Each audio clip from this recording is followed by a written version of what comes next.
Il était une fois un monde très très lointain appelé Héméra-Cosmos. Ce monde vivait depuis des décennies en paix et tous les habitants jouissaient des petits plaisirs que cette terre riche en ressources pouvait leur donner. Montagnes, plaines, mers et déserts, la variété des paysages était une force qui offrait au peuple une vie confortable et paisible. Les habitants d'Héméra-Cosmos se nommaient les Hémémos. Physiquement, rien ne les distinguait des humains. La différence se faisait surtout au niveau mental. En effet, les Hémémos possédaient des valeurs morales exemplaires comme la générosité, l'égalité et l'amour, qualités devenues bien trop rares ici sur la planète Terre. La vision épicurienne des Hémémos leur permettait de donner sans compter et de s'aimer les uns les autres malgré leurs différences et quoi qu'ils puissent advenir. Mais si je parle au passé, c'est parce que quelque chose d'horrible se produisit, ici, dans le monde d'Héméra-Cosmos, remettant alors en cause la stabilité de ses habitants. Cette chose horrible n'était rien d'autre qu'une guerre, causée par un seul et unique individu, un humain, provenant de la planète Terre. Son nom était Derrick Angelia. Trouvant ce monde plus beau que le sien, ce dernier élucida un moyen de s'y introduire et décida de s'y installer définitivement, se faisant passer pour un Hémémos. Malheureusement, n'ayant pas la même vision de l'amour que les habitants, Derrick ne put s'intégrer entièrement et son orgueil ainsi que son égoïsme commencèrent à contaminer le peuple d'Héméra-Cosmos. Ces maladies ne furent pas sans conséquences. Beaucoup d'habitants sombrèrent dans l'individualisme, oubliant toute notion de l'amour et du partage. Des disputes éclatèrent, des familles se brisèrent, et beaucoup de larmes furent versées.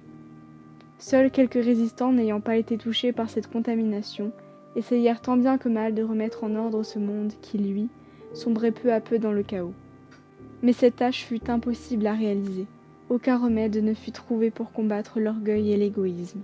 Les derniers résistants virent alors leurs derniers espoirs pour trouver un monde en paix s'envoler. Ils prirent donc une décision pour éviter d'être eux aussi contaminés. Ils scindèrent Héméra-Cosmos en deux parties égales. Ils pourraient alors vivre sur un côté sans côtoyer les contaminés qui, eux, vivraient sur la deuxième partie. Ainsi, le peuple Hémémos ne fut plus jamais uni et soudé comme il l'était auparavant, et ce, à cause d'un seul et unique homme. Des centaines d'années passèrent, et le monde d'Héméra-Cosmos prit alors fin. Les habitants des deux côtés décidèrent d'un commun accord de former deux mondes, soit un monde pour chaque peuple, renommés respectivement le paradis et l'enfer. Le paradis était la terre des résistants à l'épidémie qui se sont alors renommés anges et qui gardaient toujours en tête que l'amour était une des valeurs la plus importante qui soit. L'enfer, quant à lui, était devenu la terre des démons, individus qui vivaient désormais pour leur unique et propre intérêt. Pour éviter le conflit entre les deux mondes, les peuples décidèrent qu'ils ne garderaient plus jamais contact. Seule cette règle les unissait. Toute personne naissant dans une terre doit y rester jusqu'à la fin de ses jours, même en cas d'extrême urgence. La frontière entre le paradis et l'enfer fut ainsi condamnée et proclamée infranchissable. Les années passèrent et peu à peu, les démons virent de plus en plus grands et développèrent la magie noire. Bientôt, elle fut enseignée aux plus jeunes à l'école. Mais cette magie, extrêmement dangereuse, fit tomber un peu plus bas l'enfer dans les abysses des ténèbres. La seule fonction utile qu'ait eue cette magie fut l'apparition d'une frontière de feu invincible, séparant le paradis et l'enfer. Ainsi, passer d'un monde à l'autre était désormais impossible physiquement, et aucun habitant n'osa essayer de la franchir, et ce, durant des centaines d'années. La frontière fut scellée pour toujours. Enfin, c'est ce qu'on croyait. Le temps passa, chaque monde vivait sa vie de son côté et avait son propre fonctionnement. Malheureusement, un démon parvint à franchir la frontière. Son nom était Luc Folk, un grand sorcier réputé pour ses sortilèges et enchantements.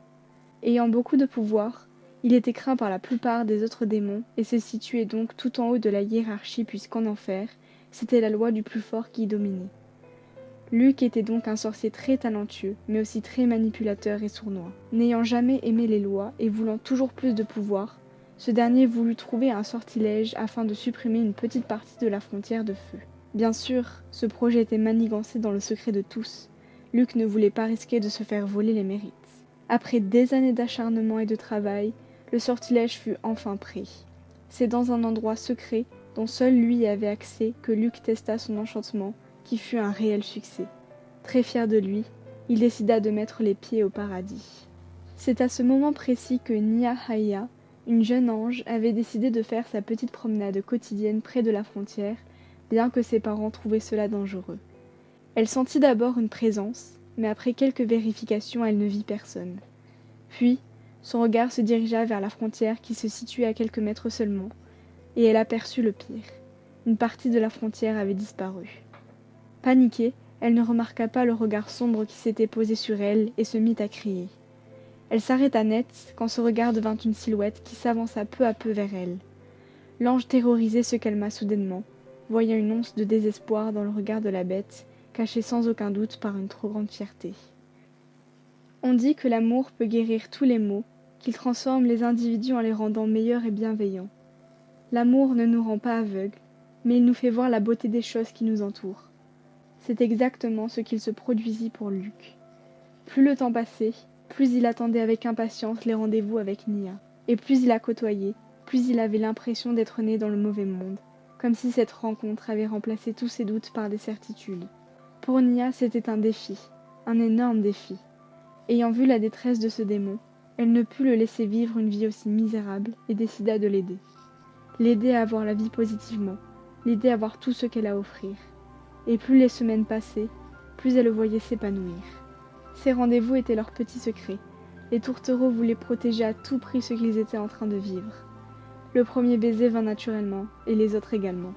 Leur amour était pur, sincère, et ces petits moments à deux décelaient le véritable bonheur.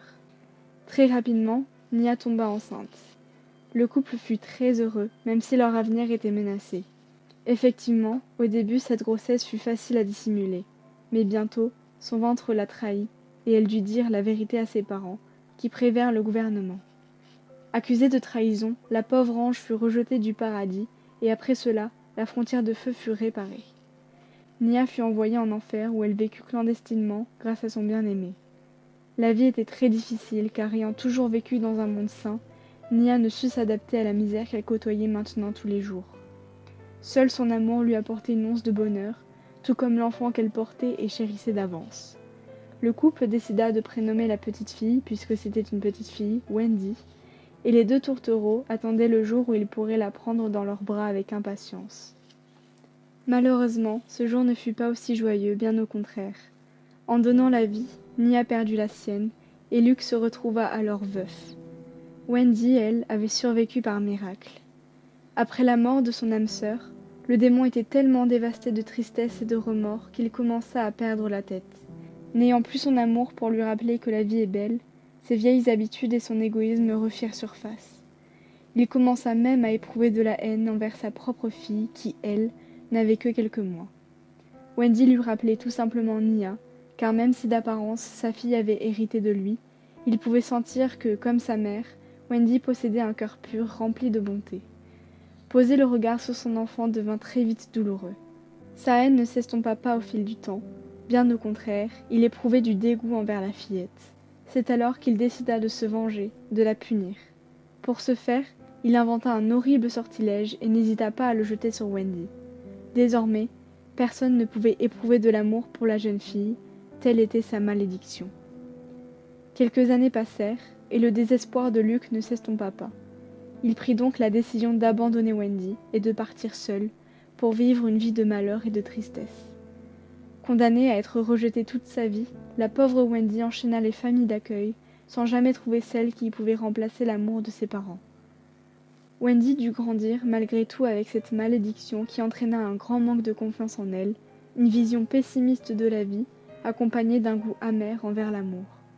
Très solitaire, la jeune fille ne pouvait compter sur personne, et dès ses 16 ans, elle fut indépendante. Malgré les moqueries à l'école, Wendy avait une étrange facilité dans toutes les matières, surtout en potions, où sa moyenne était la plus haute de toute l'école. La magie était le seul domaine où Wendy se sentait douée, et elle s'y accrocha de toutes ses forces pour un jour devenir une puissante sorcière.